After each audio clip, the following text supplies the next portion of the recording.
Y ya hemos pasado del capítulo 5 y nos vamos al capítulo 6 del libro de Romanos.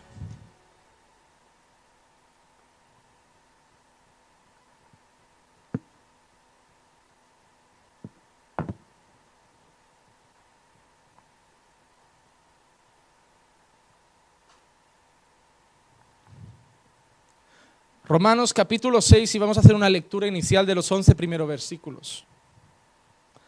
Dice así el apóstol Pablo: ¿qué diremos entonces? ¿Continuaremos en pecado para que la gracia abunde? De ningún modo. Nosotros que hemos muerto al pecado, ¿cómo viviremos aún en él? ¿O no sabéis que todos los que hemos sido bautizados en Cristo hemos sido bautizados en su muerte? Por tanto, hemos sido sepultados con él por medio del bautismo para muerte, a fin de que como Cristo resucitó de entre los muertos por la gloria del Padre, así también nosotros andemos en novedad de vida. Porque si hemos sido unidos a él en la semejanza de su muerte, ciertamente lo seremos también en la semejanza de su resurrección. Sabiendo esto, que nuestro viejo hombre fue crucificado con él, para que nuestro cuerpo de pecado fuera destruido, a fin de que ya no seamos esclavos del pecado. Porque el que ha muerto ha sido libertado del pecado. Y si hemos muerto con Cristo, creemos que también viviremos con él. Sabiendo que Cristo, habiendo resucitado de entre los muertos, no volverá a morir, ya la muerte no tiene dominio sobre él. Porque por cuanto él murió, murió al pecado de una vez para siempre, pero en cuanto vive, vive para Dios. Así también vosotros consideraos muertos para el pecado, pero vivos para Dios en Cristo Jesús. Pueden tomar sus asientos.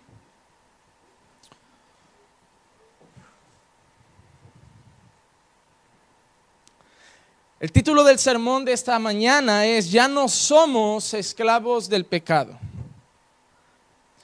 Y yo pretendo en esta mañana dejar claro un concepto que ha destruido y ha hecho mucho daño a la iglesia evangélica y a la iglesia del Señor.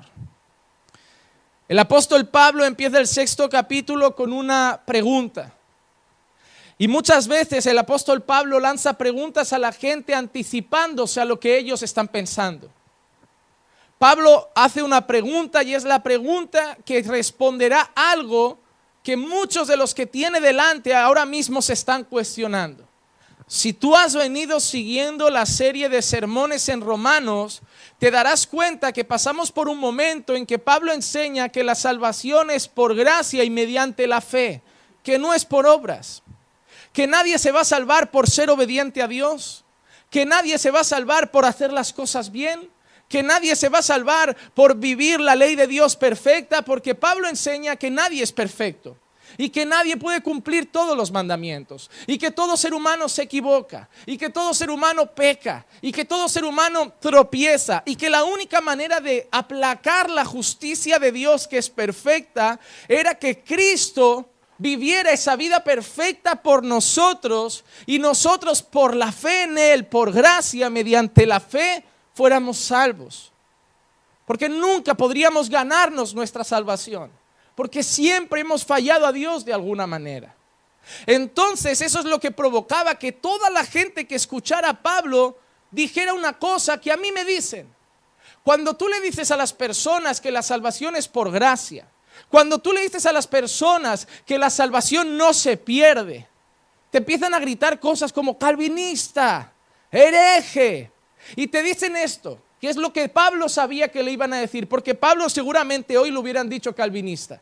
Porque Pablo dice eso. Y Pablo luego también veremos más adelante en otros capítulos que habla de predestinación, del pueblo elegido de Dios, de que Dios había predestinado antes de la fundación del mundo gente. Si Pablo predicara hoy le gritarían calvinista, seguramente.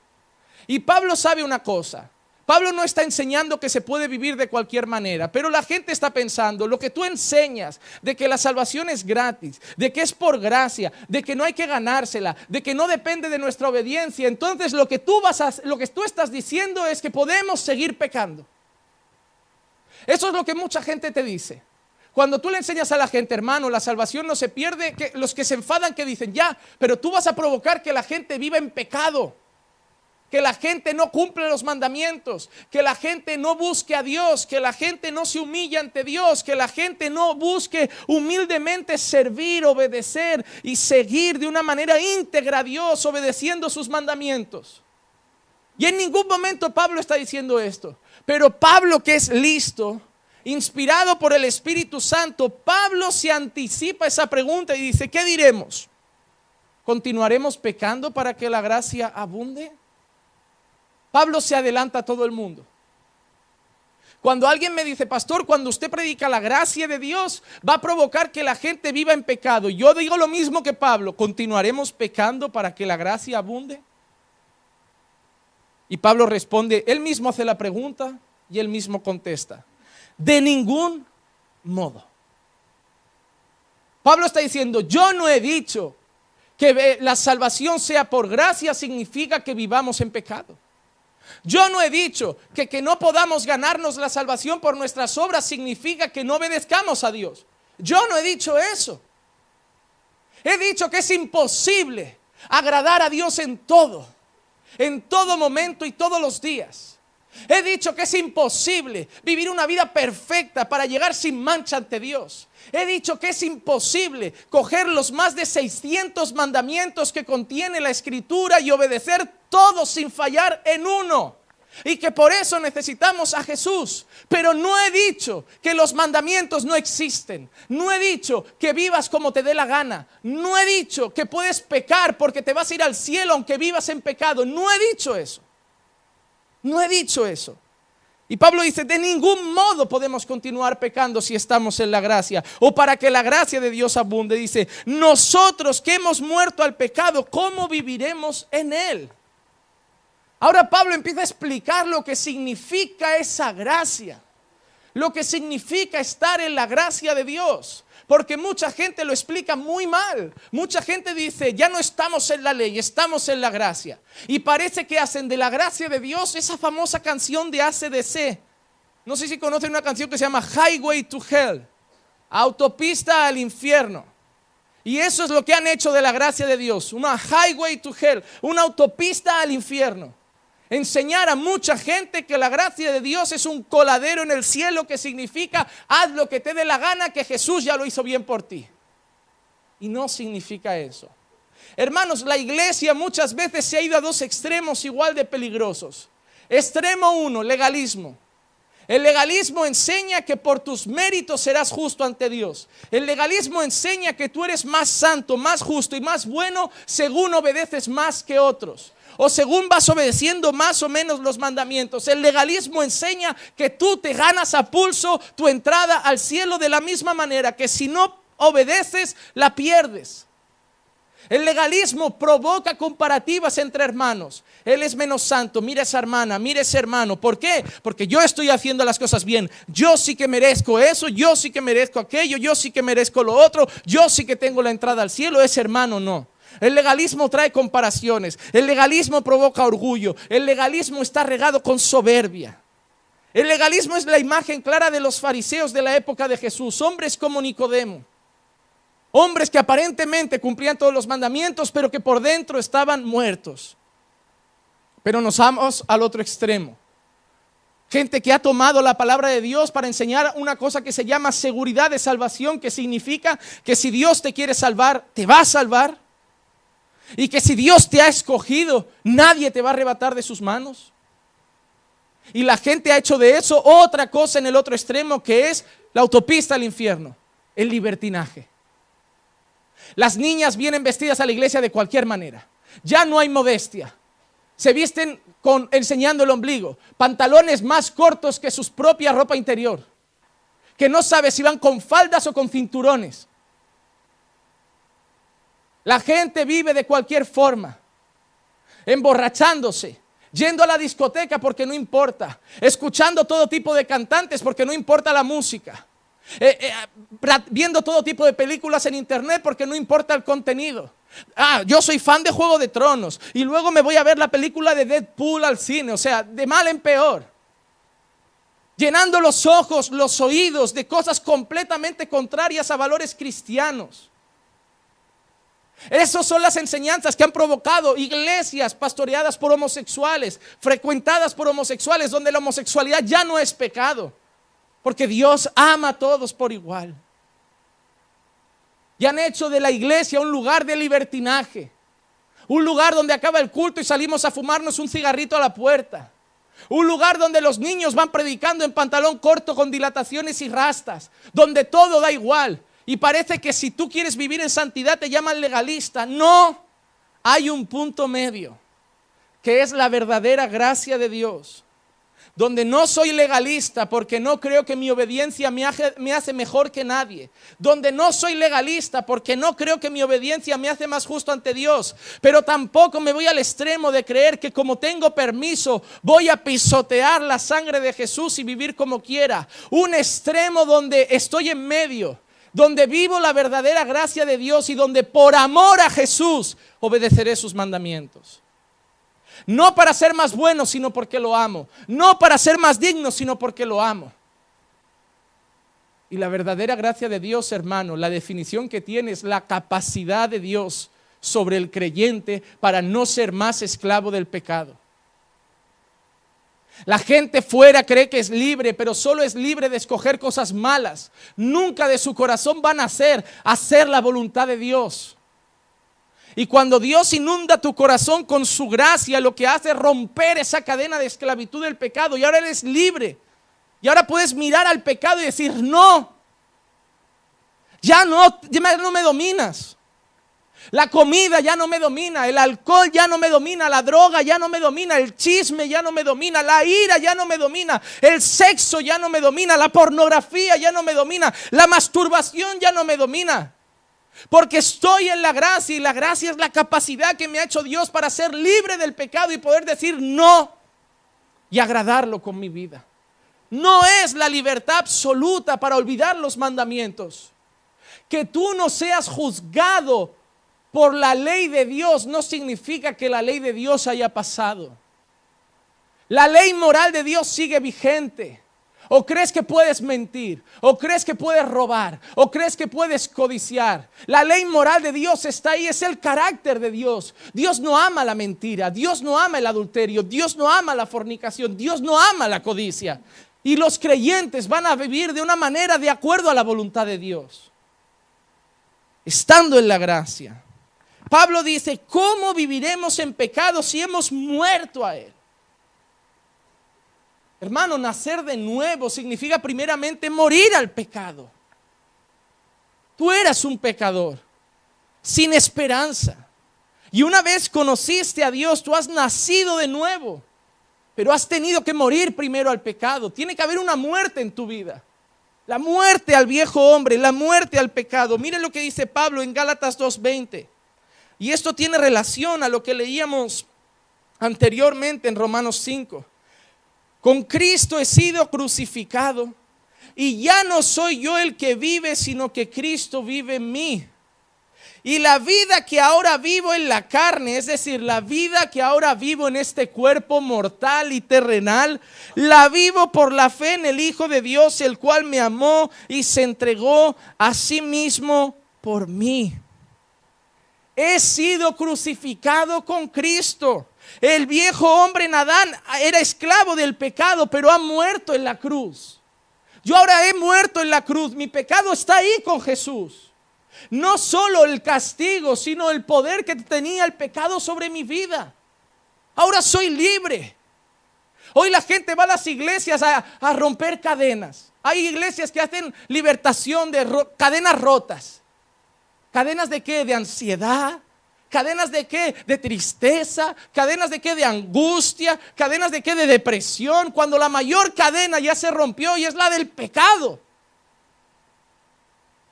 Un creyente que es esclavo de ansiedad, un creyente que es esclavo de pecado, un creyente que es esclavo de esas cosas no ha sido libre. Jesús no está ahí. Porque si el Hijo os libertare, verdaderamente seréis libres.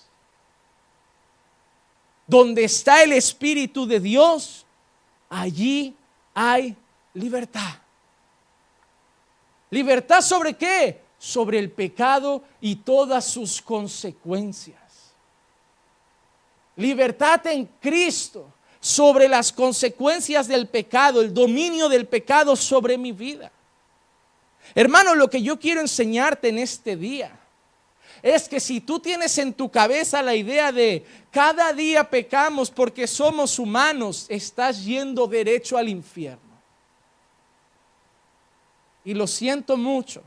Tú no has venido a caminando por fe a que te digan que hagas lo que hagas, tranquilo, que el cielo tiene una sillita esperándote a ti. Tú has venido a escuchar la verdad. Y la verdad es que quien practica el pecado es del diablo. Y quien peca cada día, si eso no es una práctica, que venga Dios y lo vea. ¿Qué es algo que hago diariamente? Una práctica. No, pastor, pero todos los días pecamos, ya sea con pensamiento, con el corazón, con la boca. ¿En qué parte de la Biblia dice que todos los días pecas de alguna forma? ¿En qué parte? ¿En qué parte? Entonces, ¿dónde somos libres? Entonces, ¿dónde está el poder del Espíritu Santo que nos da la capacidad de decir no al pecado? ¿Dónde está la gracia? ¿De qué has sido libre si cada día sigues pecando? ¿De qué? ¿De qué? La persona que sigue pecando, la pregunta que hay que hacerle es: ¿Jesús te ha libertado de qué?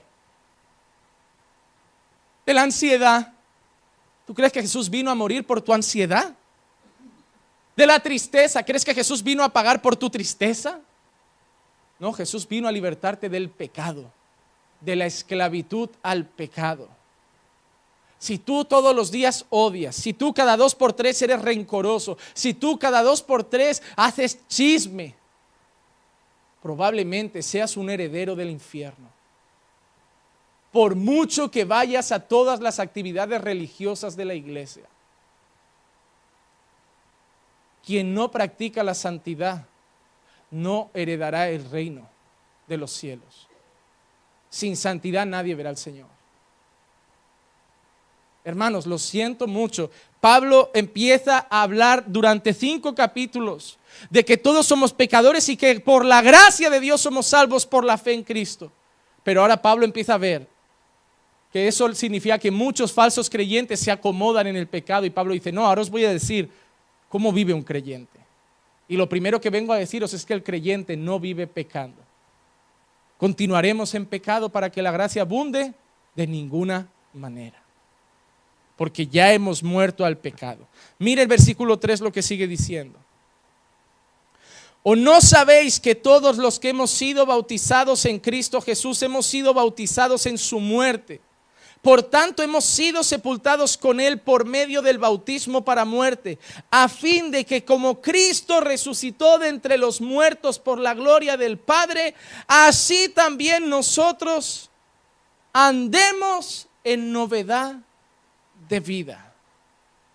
¿Cómo ha cambiado tu existencia, tu carácter, tu casa, tu matrimonio desde que Jesús apareció en el camino de Damasco o en tu camino?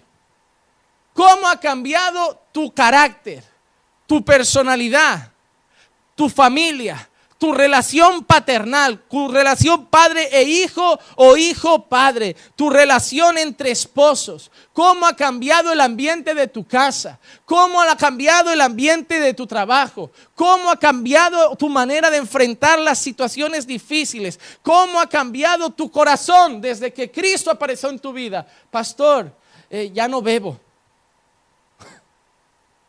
y ya no fumo. Hermano, eso no es nada. Es que hemos llegado a un punto en que creemos que como no me he visto como una fresca, no fumo y no bebo, ya soy cristiano. Estás muy equivocado, hermano. El cambio principal está en el corazón, no en hábitos externos. ¿Cómo hablas a tus hijos? ¿Cómo hablas a tu esposa? ¿Cuáles son tus prioridades en la vida? ¿Sigues siendo el hombre que vive para el trabajo? ¿Sigues siendo esa persona que le dicen el culto será a las 10? Vaya madrugón, yo no voy. Mundano. Dios no es lo primero. Dios tiene que adaptarse y la iglesia adaptarse. Y si no, que se apañen sin mí. Iré cuando me vaya bien, pueda y tenga tiempo. Wow. cuerpo de Cristo adaptado a tu voluntad. No, yo no pido que se adapten, pero yo iré cuando yo... ¡Wow! ¡Qué humildad! ¡Qué servicio! ¡Qué discípulo! El culto a las 11, pero llego 11:20, 11:30. Llego para la palabra porque la alabanza me da igual. ¡Wow! ¡Qué discípulo! No, pastor, pero te cuesta salir de casa con los hijos. Pues cuélgalos en casa y déjalos. Si el hijo es un castigo. Hay gente que describe a sus hijos como un castigo. No puedo ir a los cultos por el nene. Entre semana no puedo ir por el nene. Y el domingo llego tarde por el nene. Vaya enviado del diablo es el nene. Porque te aleja de Dios y de la iglesia y de la comunión con los hermanos. Cuando herencia de Jehová son los hijos. Son una bendición, son un regalo. Y tendría que venir, es que el niño luego le entra sueño, que duerma en la iglesia.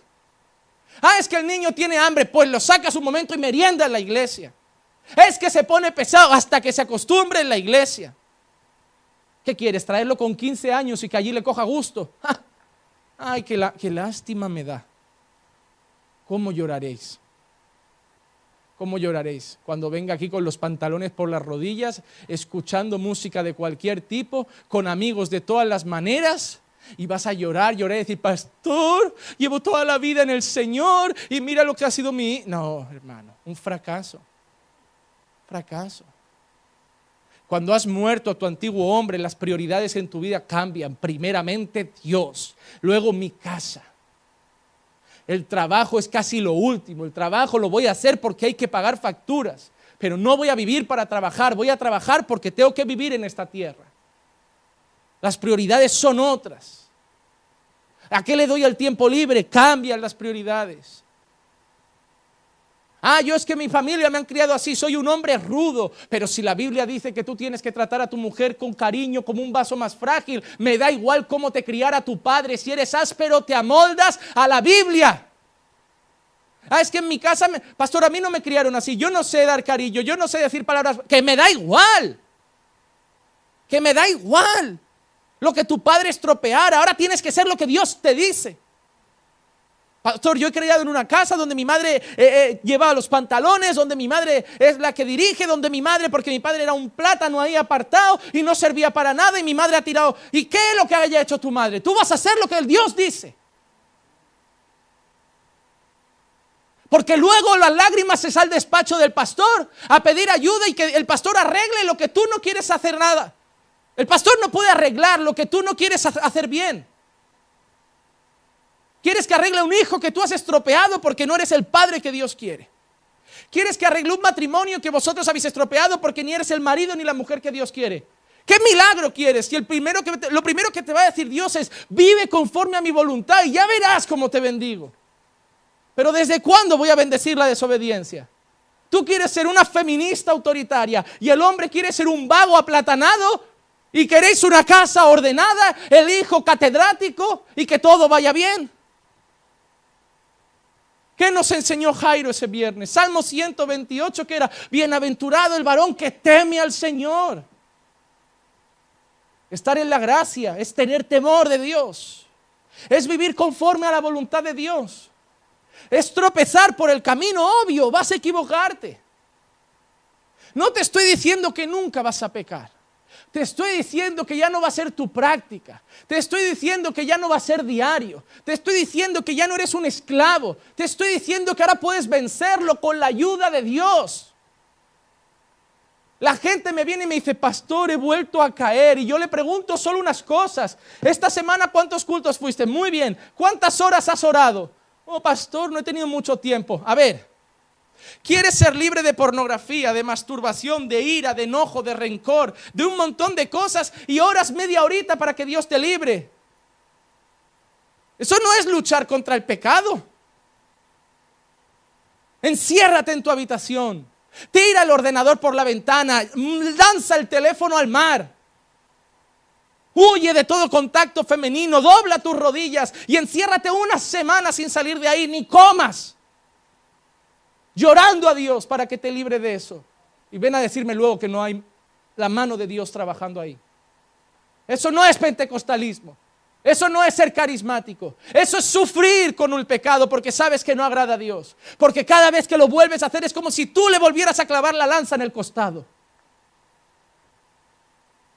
Y sabes que cuando caes Él te perdona. Pero la gracia no es decir, qué bien, sé que me perdona. No, es levantarte y decir, no voy a humillarlo más, no voy a ofenderlo más, porque ahora me ha dado gracia, oración, ayuno, hermanos, iglesia, palabra, congregar para luchar contra eso que sé que no le agrada. Eso es gracia. Es el favor inmerecido de Dios. Es la capacidad que ahora Dios nos ha dado en esa gracia de poder vencer nuestras tentaciones.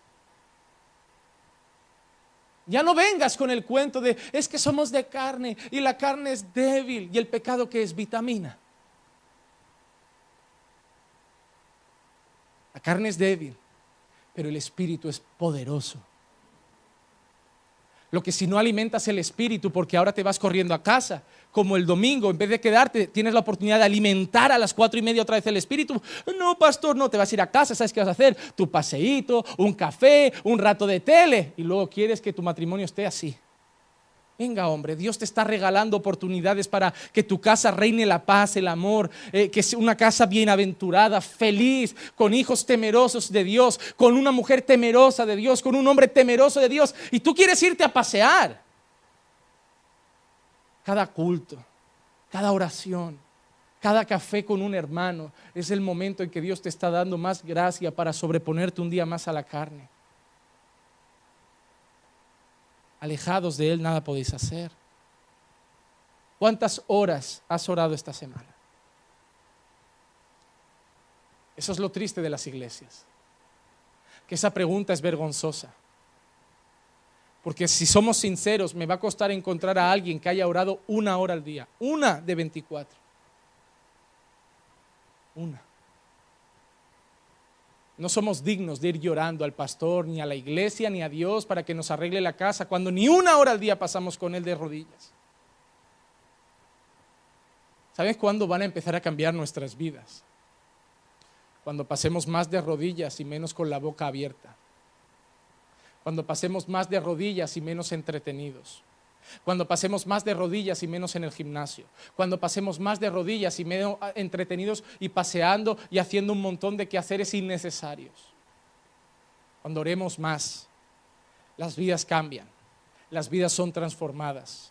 La mano de Dios es poderosa y empieza a entrar en los corazones, a arrancar la soberbia, a arrancar el orgullo, a arrancar el mal carácter y a poner el carácter de Cristo. Pero tú quieres hincharte a jugar al ordenadorcito, a la Play, a la Xbox, pasarte el día con el móvil, el Candy Crush, subiendo 30,000 fotos a Instagram, conectándote a Facebook, viendo vídeos de risa en YouTube y quieres una casa bendecida. Hermano, vuelve a la iglesia católica, ve el domingo a misa y quédate en paz. Pero aquí se hacen discípulos. Y un discípulo entrega su vida al maestro. Quien no es capaz de negar padre, madre, hijo, esposa, dejar todo eso, incluso su propia vida, no puede ser mi discípulo, dice Jesús.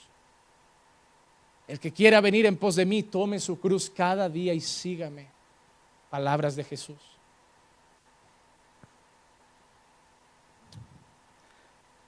La gracia de Dios nos hace andar en novedad de vida. Mira lo que dice Pablo en Efesios capítulo 4, versículos 22 al 24. Que en cuanto a vuestra anterior manera de vivir, ¿cuántos de aquí sois creyentes? Algunos se atreven a levantar la mano, le da vergüenza. ¿Cuántos de aquí son creyentes? Yo soy creyente. Yo soy cristiano. ¿Cuántos de aquí menos de media iglesia? Me estoy empezando a asustar. Vamos a empezar a predicar el evangelio de Juan, quién es Jesús. Pues miren, a los que dicen ser cristianos, en cuanto a vuestra anterior manera de vivir, despojaos del viejo hombre. Primera cosa de la vida del cristiano, despojarse del viejo hombre. Ir al armario y decir, estas ropas son del viejo hombre. Estas pintas de payasín modernos son del viejo hombre. La gorra para arriba que ni tapa el sol, eso es del viejo hombre. Esas camisetas que aunque yo mido 1,90 m y piso 100 kilos, me pongo una S escultural, eso es del viejo hombre. Eso es del viejo hombre. Voy a poner mi talla, no la talla del Zara Kids, que hay hombres que parece que compran la ropa en Zara Kids. Entiendo que tengo algunos hermanos que por medir 1,50 m la compren allí. Lo que no entiendo es que tengo otros que miden 1,90 m y también la compran allí. Ahí no entiendo nada. El pantalón va corto, la camisa apretada. Yo digo, o no tienes mujer en casa, o esa secadora hay que cambiarla. La camisa apretada, el pantalón le falta un palmo para llegar al suelo. Muy mal, muy mal. Otros se ponen los relojes que parecen de pared, de medio, así un palmo de reloj. La moda está extraña. Yo acepto que vivimos en un tiempo diferente. No quiero que vayáis con sandalias y bata. Pero hermano, decid una cosa, vestíos varonilmente, sois hombres. Sois hombres. Que estamos llegando al punto en que hombre y mujer se intercambian ropa. Estamos llegando al punto que ves gente de espalda y no sabes si es un chico o una chica y quiere mirar la cara. Está siendo peligroso. Camisetas de hombres que parecen vestidos, con unos tejanos apretados que parecen leggings. Que de espalda no sabes, hermano, hermana o cabra, no sé lo que es. Despojaos del viejo hombre, hermanita. La ropa que te pusiste para conquistar a tu marido, ya lo has conquistado, ya no hay que ponérsela más. Para conquistar al marido de la hermana también.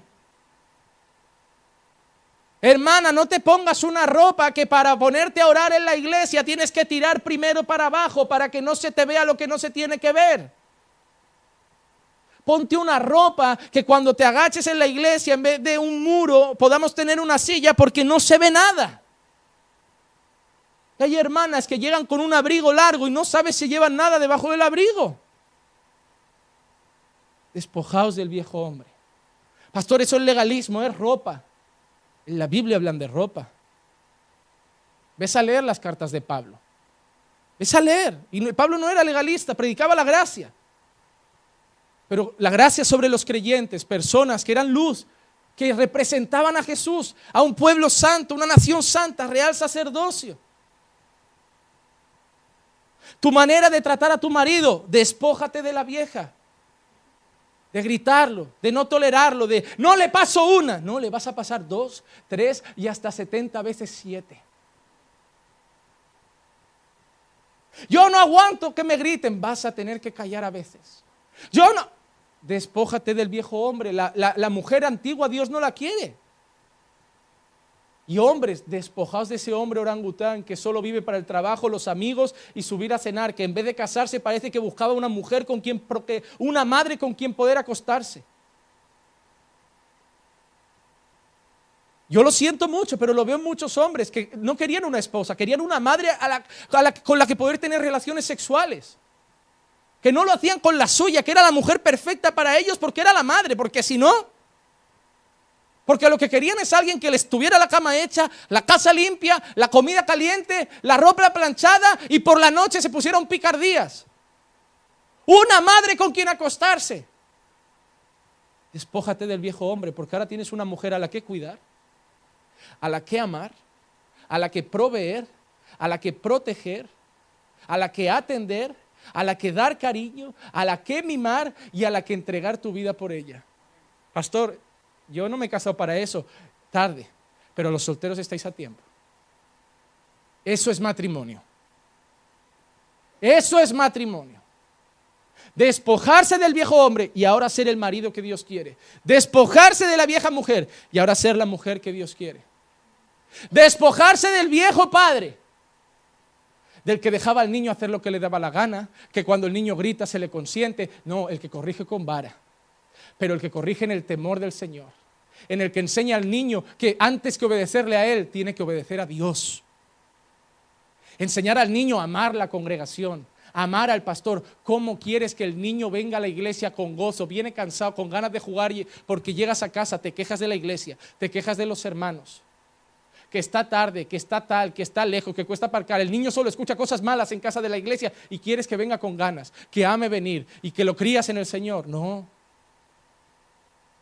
2 cosas, padres, que les recomiendo: nunca discutan delante de sus hijos y nunca hablen mal de la iglesia, de los pastores ni de los hermanos delante de sus hijos. Si tienen algo que comentar, háganlo a solas, porque si no van a provocar que sus hijos ya no tengan amor por ese lugar. Tienen que ser prudentes al hablar. Tienen que ser prudentes, despojarse del viejo hombre. Mira que sigue diciendo. Ese hombre se corrompe según los deseos engañosos. ¿Y qué dice Pablo? Y que seáis renovados en el espíritu de vuestra mente y os vistáis del nuevo hombre, el cual es en semejanza de Dios, ha sido creado en la justicia y santidad de la verdad. No basta con quitarse el mal hombre, la mala mujer. Hay que vestirse del nuevo. No basta con quitar las malas costumbres, hay que poner nuevas costumbres. No basta con que antes te despertabas y lo primero, directo a la tele. Ahora te despiertas y directo a buscar al Señor, a darle tu mañana, a entregarle el día y el de tu casa.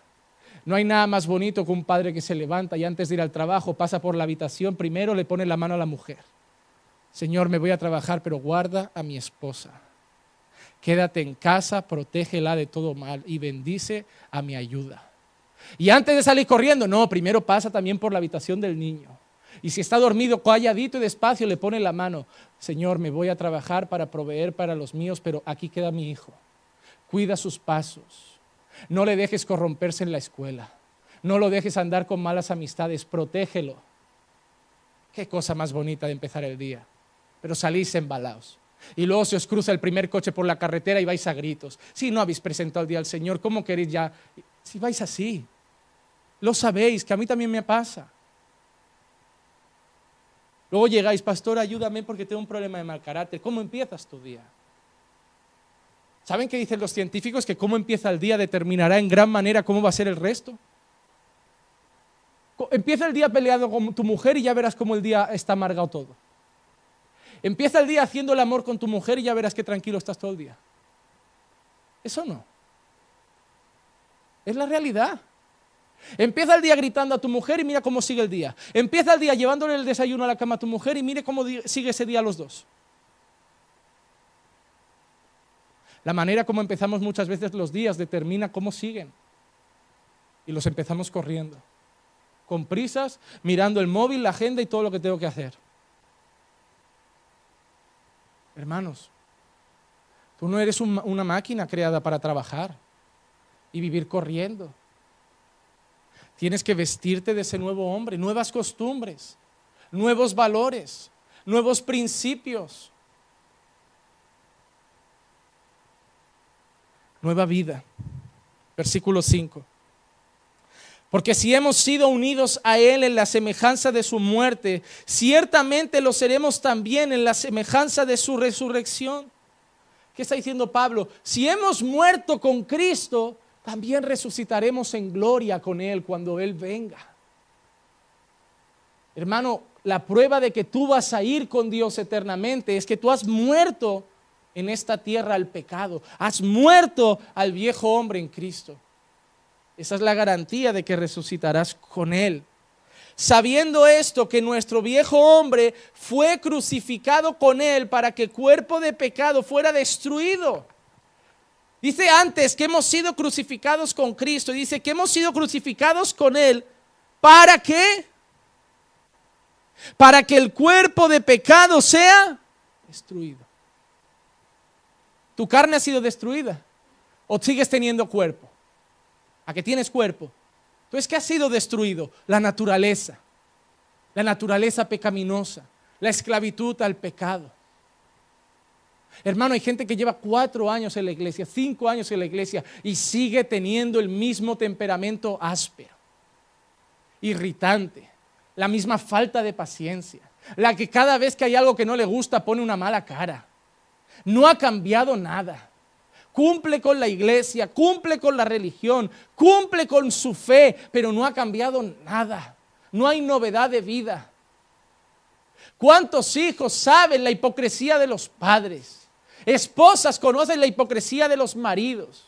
Gente que viene a la iglesia y da vergüenza porque sales mal hasta tu casa, porque sientes que hacéis el teatro aquí. Que el pastor os recibe en la entrada como si estuvierais queriendo, si fuerais una linda pareja y vosotros sabéis que venís peleados, domingo tras domingo. Ahí el enemigo te empieza a decir en tu cabeza, entonces ¿para qué ir?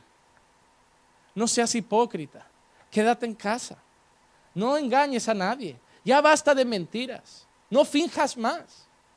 Mas Dios te está diciendo, entrégame tu vida y cambia.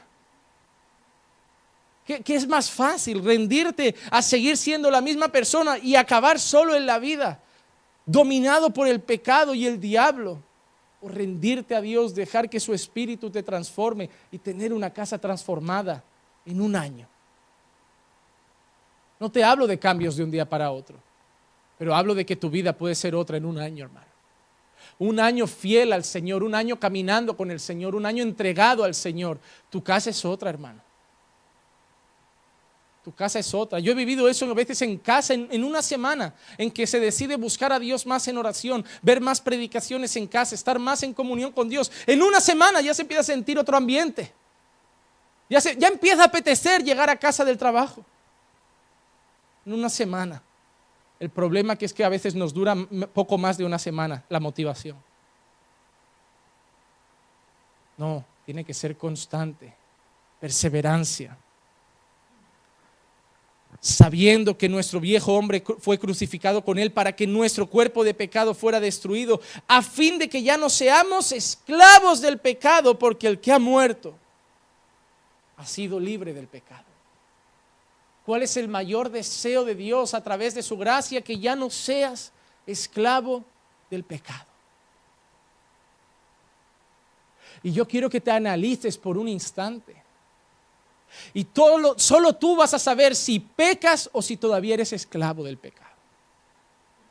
Analiza tu carácter, analiza tu vida y mírala. Y mira si eres solamente una persona que a veces tropieza, o sé realista contigo y reconoce que todavía eres esclavo. Porque es mejor reconocer que todavía eres esclavo y buscar a Jesús, que no quedarte acomodado creyendo que no lo eres y vivir en el infierno toda la eternidad. El primer paso es reconocer tu condición ante Dios. Y la mayoría de cosas yo no te las voy a poder decir porque las llevas dentro. ¿Sabían que algunos de ustedes están deseando que hoy termine ya el culto porque este sermón les cae pesado? Porque eres esclavo del pecado. Y porque te está sentando muy mal. Y porque yo no vengo a la iglesia a que me digan estas cosas. Yo vengo a salir con esperanza. Yo vengo a salir feliz. Yo vengo a salir animado. Yo vengo a salir que un pastor ore por mi casa y salir restaurado. No, tú tienes que salir primeramente reconociendo tu condición ante Dios. Si no, lo que vamos a ofrecerte es una falsa esperanza. Será un placebo. Te hará sentir bien momentáneamente, pero no te habrá curado nada.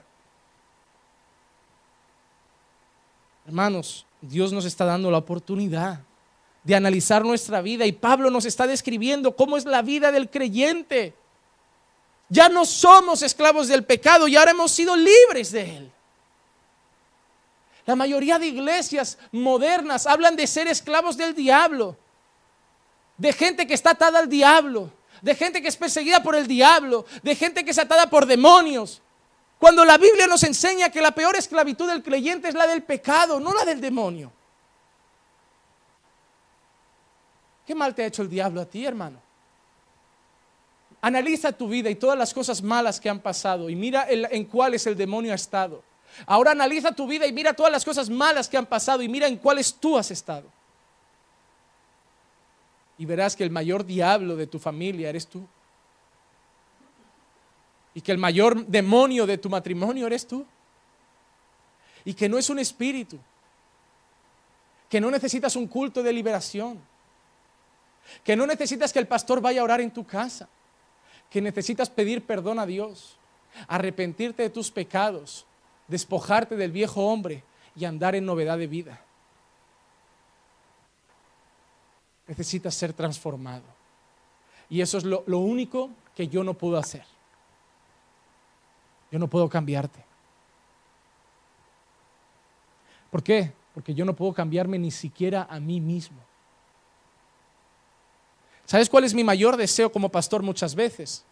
A los que ya conozco bien, es entrar en vuestros corazones, meter mi mano y cambiarlos. Pero es que luego me doy cuenta que a veces también querría hacerlo con el mío y no puedo.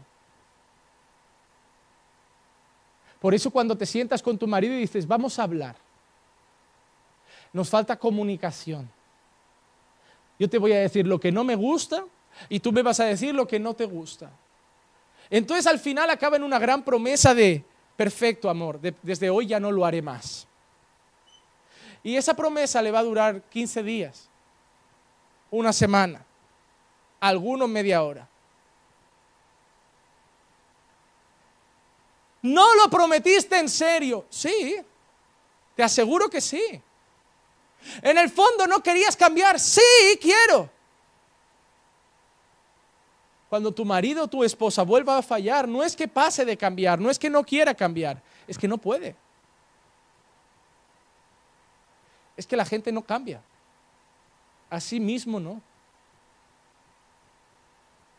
Si crees que a bases de castigos y palos vas a cambiar a tu hijo, no puedes. No puedes. Va a ser como ese perro que le pegas palos y va a estar con el rabo entre las piernas, pero en cuanto vea la puerta medio abierta va a salir. Solo te va a obedecer por miedo, pero en cuanto vea una grieta se escapa. A palos no cambia un hijo. El diálogo no cambia a nadie. No, los hijos es con diálogo que cambian. No, solo Dios cambia a la gente. Solo Dios cambia a un hombre. Mi matrimonio con Clisia se va a ir a la basura si yo no me dispongo a estar en las manos de Dios. Mi matrimonio con Clisia se va a ir a la basura si Clisia no se dispone en las manos de Dios. Porque nuestras promesas de cambio nos durarán una semana después de la gran bronca, pero volveremos a ser las mismas personas a la semana siguiente. Porque el único que puede transformarnos de verdad, quitar el corazón y arrancar lo malo y vestirlo de lo nuevo es el Señor. Necesitáis a Dios. Necesitáis con urgencia pedir que el Espíritu Santo os transforme. Falta Dios en tu matrimonio, hermano. Falta Dios en tu familia, hermano. Falta Dios en tu vida, hermano. Falta relación. Falta comunión. Falta oración. Jesús nos enseñó algo, que aunque estuviera todo el día predicando, enseñando, paseando con los discípulos, antes de terminar el día les decía, ahora esperad y tirando, que yo me voy un rato con Dios. ¿Cuándo le dices a la gente, y tirando, que ahora yo voy? ¿Cuándo le dices al mundo que te espere? Hermano, yo te quiero animar hoy a decirle al mundo que te espere. A decirle a la vida que te espere. Porque estás diciéndole a Dios que te tiene que esperar porque tienes que cumplir primero con la vida. No, yo te animo a decirle a la vida, a la familia si hace falta un tiempo, al trabajo, decirle a todo lo que te rodea, hoy, cada día, un rato, esperadme, ahora voy, pero ahora necesito un tiempo con Dios. Mujer, cuando tu marido llegue y te diga, amor, la cena, le dices, dame 15 minutos, ahora voy. ¿Pero qué vas a hacer? Tengo hambre, dame 15 minutos para estar con Dios. Y ahora te hago la cena, amor. Cuando tu marido llegue del trabajo y tú le digas, cariño, tenemos que hablar, ¿por qué? No, amor, dame 15 minutos. No, pero es importante, dame 15 minutos, no seas una burra terca, dale 15 minutos. Que ya llega cansado del trabajo, de los jefes, del estrés, de la presión y tú le vas a meter otra carga, dale 15 minutos a que vaya a dejar esa mochila a los pies del Señor. Porque si no, lo malo de todo el día lo va a pagar contigo y le vas a decir, si has tenido problemas en el trabajo, no los pagues conmigo, pues dame tiempo para quitármelos, cabezona. Porque si los pago con el jefe me despiden. Si los pago con el guardia urbano me multan. Claro que me desahogaré en casa, pero si me das 15 minutos, no para ver la tele, no para tomarme un café, 15 minutos para ir a los pies de la cruz, depositar mis cargas ante Él. Entonces llegaré y me puedes poner otro poco de carga, porque yo ya me habré liberado ante Dios. El problema de la mayoría de vosotros es que la carga ya está muy pesada, porque nunca la lleváis a Dios. Porque pasan días sin dejar carga a los pies de la cruz. La carga que hay que dejar a los pies de la cruz no es un día. Cada día nuestros hombros son cargados. Y cada día hay que llegar por la noche y decir, esto es lo del día. Y pesa. Y si hoy no te lo entrego, mañana se me va a sumar lo del siguiente día y va a pesar demasiado. Y al final va a petar por mi casa, por mis hijos, por mi matrimonio, por algún lado que no tiene que petar. Y voy a tener que ser esa persona que le dice, perdona, no era nada contigo, pero es que llevaba un mal día y a mí qué me importa. Y tú no tienes que ser esa persona que la gente tiene que ir aceptando que ha tenido un mal día. Que lo haga el mundo, sí, pero tú tienes a Jesús. Tus malos días los tiene que llevar Él. Se los tienes que entregar a Él. Todos los días son pesados y por eso tenemos el trono de la gracia. Si hemos muerto con Cristo, creemos que también viviremos con Él, sabiendo que Cristo, habiendo resucitado de entre los muertos, no volverá a morir, ya la muerte no tiene dominio sobre Él. Porque en cuanto Él murió, murió al pecado de una vez para siempre, pero en cuanto vive, vive para Dios. Así también vosotros, consideraos muertos al pecado, pero vivos para Dios en Cristo Jesús. Pastor, entonces, ¿qué es la gracia?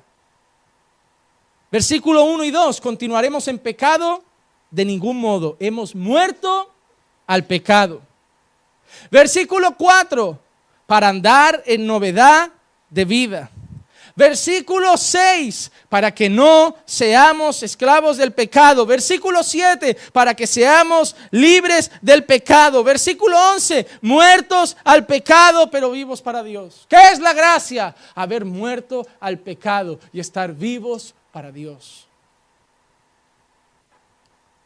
Lo que yo no entiendo, hermano, es que la agenda tuya esta semana se tuvo que adaptar para que vieras el Madrid-Paris Saint-Germain.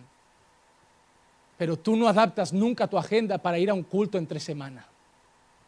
Y eso me parece repugnante. Porque Cristiano Ronaldo, Neymar, Cavani y la madre que los parió a todos pasan de tu cara. Pasan de tu cara. Y tú paras tu mundo por ellos, por 22 tíos que van detrás de una pelotita. Pero no paras tu mundo para aquel que murió en una cruz por ti.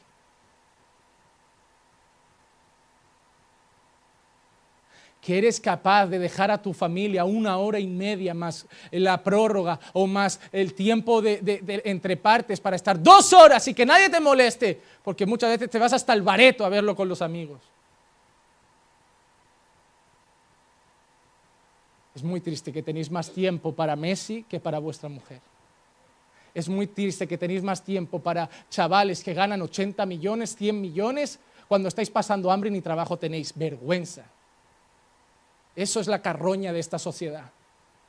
Gente desviviéndose por un deporte que solo fomenta la mercadería, el dinero, el abuso de poder. Hermanos, te voy a decir una cosa, el fútbol a veces destruye más gente que el alcohol y que las drogas. Que os guste el fútbol está bien, el fanatismo es pecado. Si Messi se rompe una pierna, no acaba el mundo. ¡Ay, qué será del Barça! Peleándose quién es mejor, Messi o Cristiano, ninguno vale un duro. Porque alguien que puede cobrar 800 millones y ver cómo el mundo muere de hambre, no vale la pena para mí. No, el fútbol es así ahora. Estudia la historia del fútbol y ve el salario que tenían los primeros futbolistas. Un salario normal, como cualquier otro trabajador.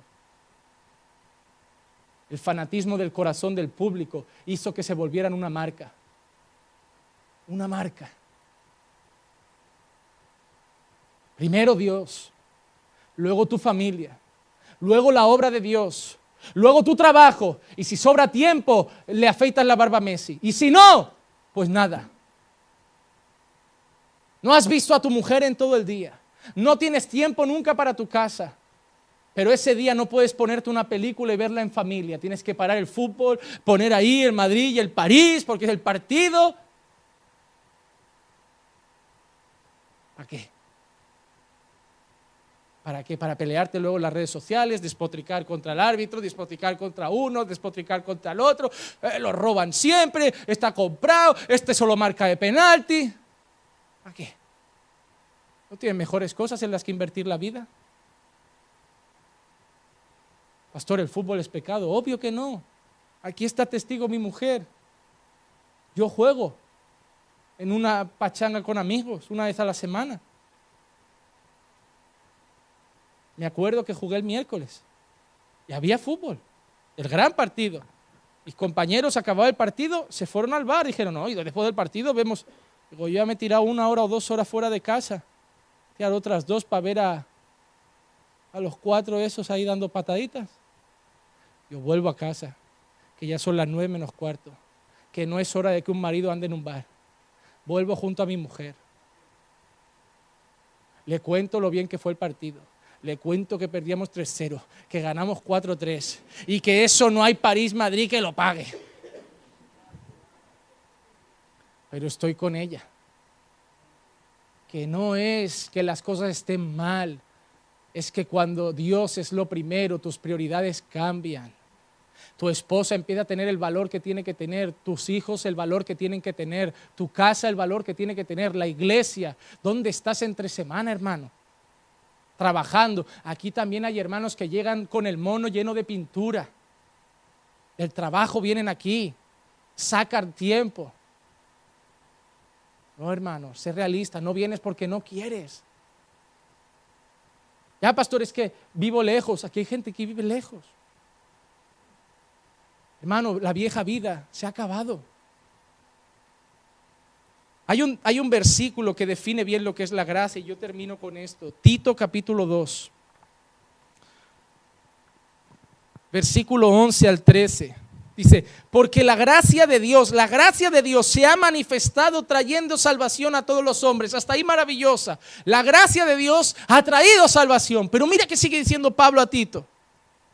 Enseñándonos que negando la impiedad y los deseos mundanos, vivamos en este mundo sobria, justa y piadosamente, aguardando la esperanza bienaventurada, la manifestación de la gloria de nuestro gran Dios y Salvador Cristo Jesús. La gracia que hace nos enseña a negar la impiedad, a negar los deseos mundanos y a vivir una vida sobria, justa y piadosa, y sobre todo esperando la llegada de nuestro Señor. Hermano, yo ya no soy esclavo del pecado. Yo estoy en la gracia. El problema que tú que te sientes libre, a veces sigues siendo esclavo. ¿Cómo sé, pastor, que estoy en la gracia de Dios? Número 1, si estás en la gracia, hoy puedes empezar a vencer tus pecados. Pastor, no lo consigo. No estás en la gracia. Sigues siendo esclavo. Pastor, ¿cómo sé que estoy en la gracia? Número 2, estás andando en novedad de vida. Tu mujer ha notado que estás en la gracia. Tus hijos han notado que papá está en la gracia. Tu marido ha notado, mujer, que estás en la gracia.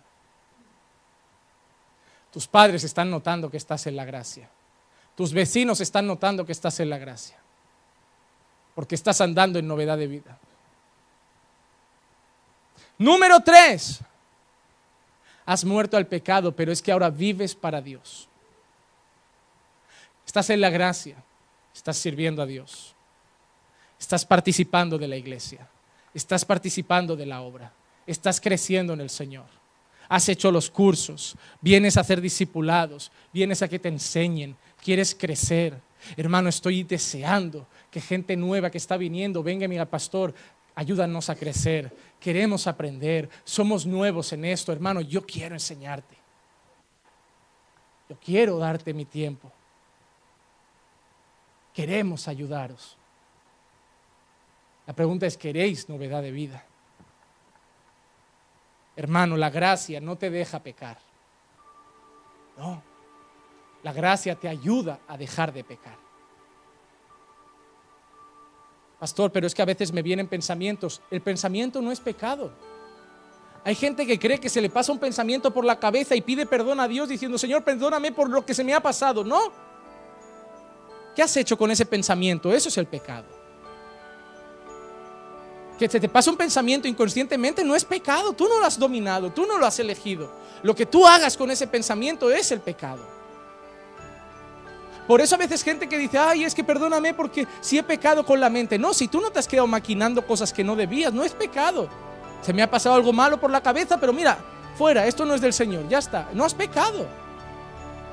Esa es la gracia, la capacidad de que cuando pase un pensamiento malo decir, no, esto no es de Dios, yo no me le voy a dar vueltas a esto. Que cuando venga algo malo a tu corazón con tu mujer, con tus hijos, con tu marido, no, esto no es de Dios, fuera. La gracia es la que hoy saldrás de aquí y te va a decir, lo que el pastor ha dicho está en la Biblia. Y por mucho que te duela, hoy tienes que acabar el sermón diciendo amén. Porque no tienes que decir amén cuando las palabras del pastor te gustan. Tienes que decir amén cuando las palabras del pastor están escritas. Y yo te he dicho, en el versículo 5 dice, en el versículo 2 dice, en el versículo 11 dice, así que por mucho que te duela y te escueza, tu única respuesta puede ser amén, sí, Señor. Vamos a estar bien.